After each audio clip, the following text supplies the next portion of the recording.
Hello everyone, welcome back to the channel. और आज इस एपिसोड में हम फिर से लेकर आए हैं let's check your knowledge. And आज के जो 5 क्वेश्चंस होने वाले हैं वो होंगे आपके इस टॉपिक के ऊपर, यानी कि linear equation in one variable.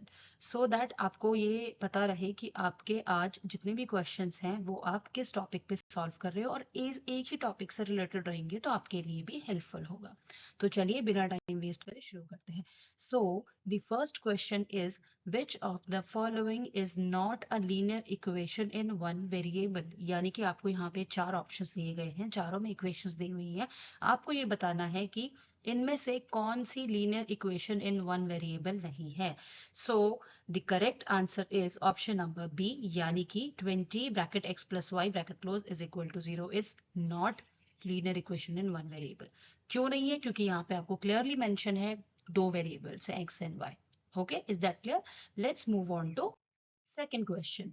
And second question is, the solution of 3x minus 5 is equal to 7 is, यानी कि यहाँ पे आपको x की वैल्यू फाइंड आउट करनी है।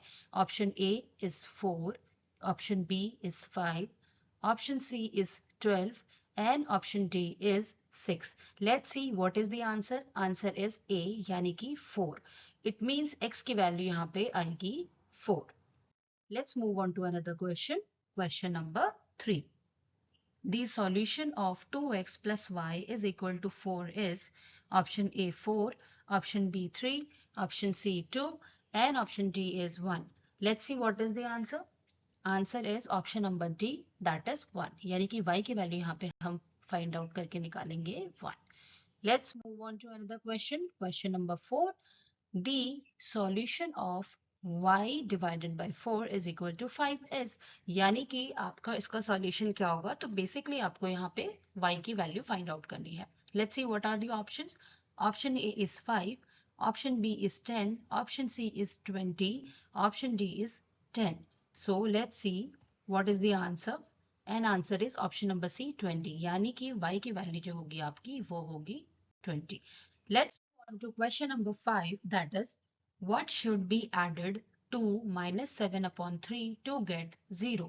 ओके, माइनस 7 अपॉन 3 में हम क्या ऐड करेंगे, क्या ऐसा नंबर ऐड करेंगे कि हमें आंसर 0 मिले? And your options are A minus 3 upon 7, B minus 7 upon 3, C 3 upon 7, and D 7 upon 3. Okay, so let's see what is the correct answer, and your answer is option number D, यानी कि 7 upon 3. Minus 7 upon 3 में हम 7 upon 3 add करेंगे तो हमें answer मिलेगा 0. That's all for today's. These are the 5 questions. I hope आपको ये questions अच्छे लगे होंगे, आपने कुछ नया सीखा होगा, नया कुछ लर्न किया होगा. If you have any doubt in any questions, तो आप मुझे डेफिनेटली लिख सकते हैं मेरे कमेंट सेक्शन में. And if you have any suggestions or anything else, so you can mention or write me on my comment section that also. मिलते हैं नेक्स्ट वीडियो में with another 5 questions and with the same topic. Okay, so अगर आपको ये video अच्छा लगा, please like, share and subscribe to this channel and share this video to your friends and family members. Till then, bye bye.